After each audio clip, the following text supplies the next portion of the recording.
سربراہان ہمارے ممبران، اسی طرح پہلے سہیل آفریدی صاحب. اور سر یہ سلسلہ آگے کیسے بڑھے گا؟ پہلے ہزارہ میں ہیں. جی اب یہ سلسلہ آگے کیسے بڑھنا ہے سر؟ کہ پہلے تو آپ لوگ مطلب کراچی بھی گئے، ہزارہ بھی کیا، اب مزید کیا ہوگا؟ اسٹریٹجی کیا ہے؟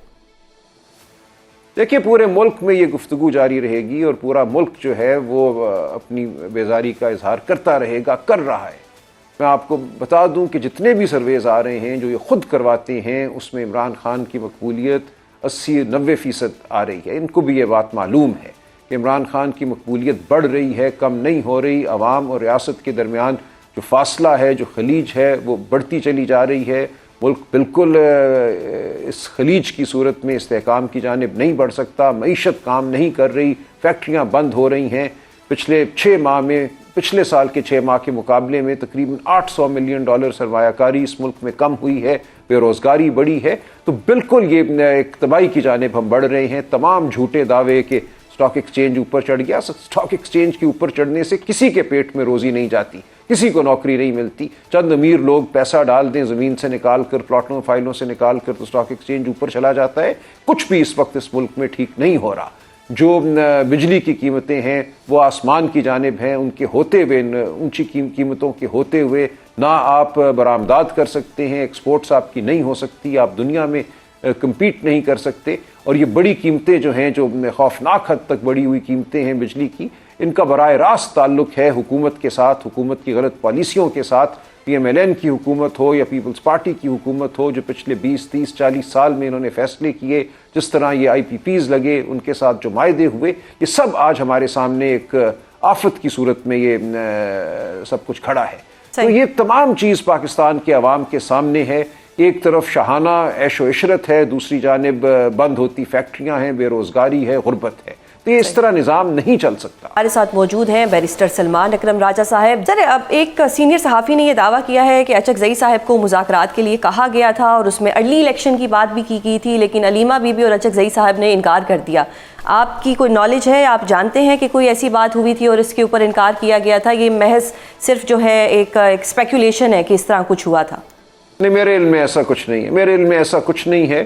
میرے علم میں وہ بات ضرور ہے جو اچکزئی صاحب نے کی ہے، جو وہ کرتے رہتے ہیں کہ شفاف الیکشن کی جانب بڑھو اور اس حوالے سے کوئی لائحہ عمل ہمارے سامنے رکھو کہ کیسے اس جھوٹ کے نظام کو ختم کرنا ہے. اس حوالے سے بات ہو سکتی ہے. میرا نہیں خیال کہ ایسی کوئی بات ابھی ہوئی ہے. صحیح. سر اس پہ وے فارورڈ کیا ہونا چاہیے؟ حکومت اپنا مینڈیٹ کیوں دینا چاہے گی؟ مطلب ان کے پاس ایک حکومت ہے اور اگر وہ مذاکرات کرتے ہیں، حکومت کے پاس کوئی مینڈیٹ نہیں ہے.